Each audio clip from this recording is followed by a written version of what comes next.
Hey everybody, Jason Burmis here, and I felt like this was an important video to do because, as we know, in some of the headlines, some people covered it, wasn't a huge story, should have been a huge story.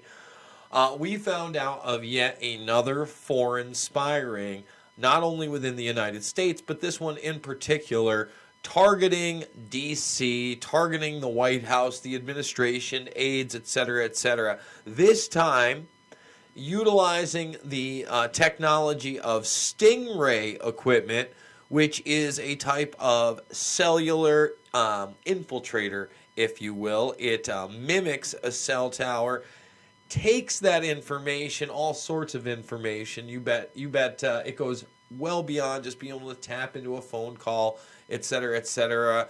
They can get you into the room you're in specifically from the GPS on that device. And we're going to get into Pollard for a moment, or in a moment, I'm sorry. But what triggered me was that Israel spying is not new, but the Trump administration's response is. And this is the Independent. Now, I'm going to argue that this really isn't a new response. We've had the same or a similar response for some time now with these cases. And the last time it was really even in the public arena that espionage was being committed by our friends Israel. You know, it's okay, I guess, to say that Russia does it and China does it, but the most aggressive adversary indeed is Israel. And if you look in this Independent article, it is very, very apparent. And when I went over Fabled Enemies, when we get into the Israeli operative section, one of the things we talk about is Jonathon Pollard and how he's still in jail. The man was supposed to serve the rest of his life in prison for the Espionage Act because he was also a U.S. citizen. But we'll get into all of that in a moment. Let's look at this latest ring. So Politico reports this. And they say, but unlike past administrations, the Trump team has not taken any action against surveillance by one of its closest allies. And spying on U.S. soil has had no real consequences for Israel, American officials have said. I will say this administration obviously is as pro-Israel as it can get. In fact, Trump says that when he says, I don't believe it. And Netanyahu, complete fabrication. We vigorously implement without any exception that no one spies on the United States. But it's not new. American officials have previously said that Israel tops the list of countries who aggressively spy on the U.S. next to rivals Russia and China. But it tops that list next to them. Okay, it's not below them. Let's make that extremely clear. Now, the former FBI Assistant Director, Frank Fugazi, tweeted, if true, the real story is not that Israel spies on us, but the Trump administration did nothing. And let me just say that's a facade. The administration is still rolling with espionage as well, but they could certainly see it as well. You know, it was against administrations like Clinton and they're evil, and Obama, they were evil. The Bush administration wasn't good, certainly, et cetera, et cetera. Now, I want to point out, Pollard, I believe, was born in Galveston, Texas. This happened in the 80s. They found out mid-80s, got him in 86, got him to plead guilty, and he was sentenced in 87. So this is the first Bush regime, right? So I don't think Daddy Bush liked the fact that they had gotten into naval intelligence. It's not quite clear how many secrets this was passed over. But again, life in prison. And Tenet, Cheney, Rumsfeld, they were some of the staunch supporters keeping him there. Now, way, way back in the day, there's a guy named Gordon Thomas. He writes a book, and he claims that the Mossad had bugged many of the sex talks between Lewinsky and Clinton, and that they even offered them up to Clinton in exchange to get Pollard out. Now, apparently this is unsuccessful. Again, this is alleged to have happened. Gordon Thomas, for instance, says the Mossad carried out Princess Diana's murder.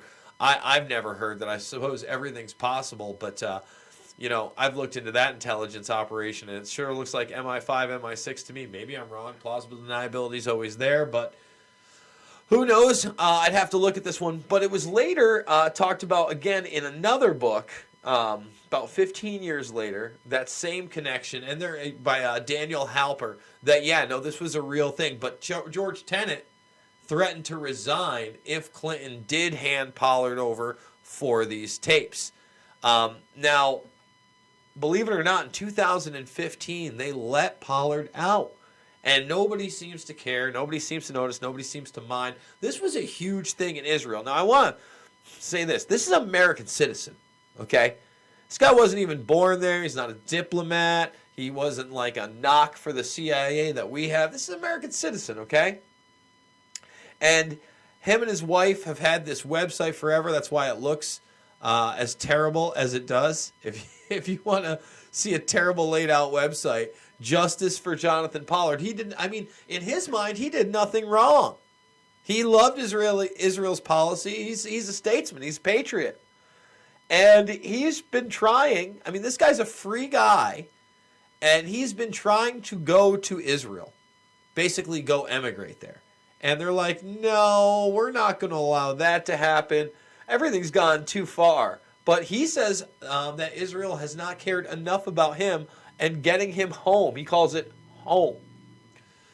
So now I want to go back into that mid-90s ring that must have actually existed within the White House if they were able to get those tapes back in the day through wiretapping, some kind of a network.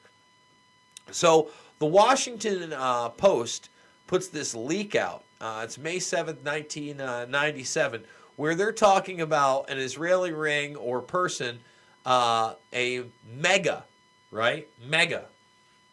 Now, some people have thought that this is just one individual mole, but if you watched my interview with Whitney Webb, she identifies the possibility that mega is actually the mega group that they're talking about. This group of people like Les Wexner and others of some power that are obviously pro-Israel, right? And I mean, there are big players in there. I think Sheldon Adelson is in there as well. So big players in mega then, and having that type of influence. This is the late 90s. Now, you fast forward to 2001, and the ring that's being picked up throughout the United States, right? You've got the people at the kiosks, you know, the ones flying the helicopters. You've got the art students. But then they lead back to not only proxy agencies, you know, we could talk about urban moving systems, but Amdocs and Converse, these two telecommunications companies that allow them access to networks of phone calls and associations that then reveal what? Secret government facilities. I think everything down to the IRS was in there, right? And that's a 5-part series on Fox. It doesn't end on 9/11. People get arrested on 9/11, and then after 9/11, and quietly everything is swept under the rug, and these people are allowed to go back to Israel.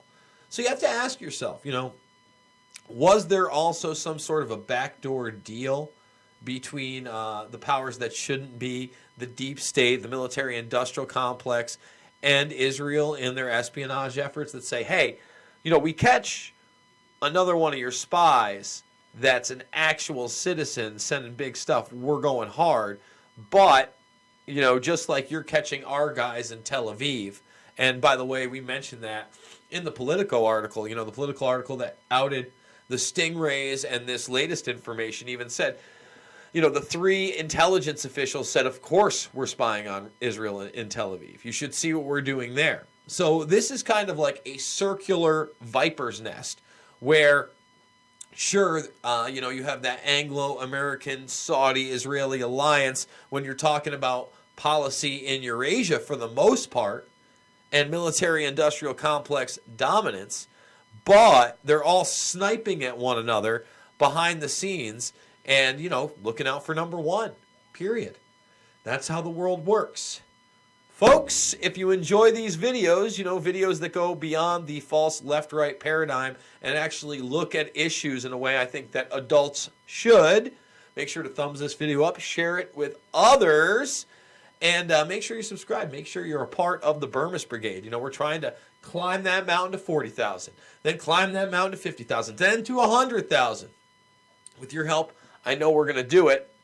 And guys, if you can, $5, $10, $15, it means the world to me. It keeps me going. It has me doing these things 3, 4, 5, 6, 7 times a day with your help. So go hit the GoFundMe. There is no Patreon. There is no Subscribe Star. I guess I have a Bitcoin address, but I don't use Bitcoin much. I'll just be completely honest about that.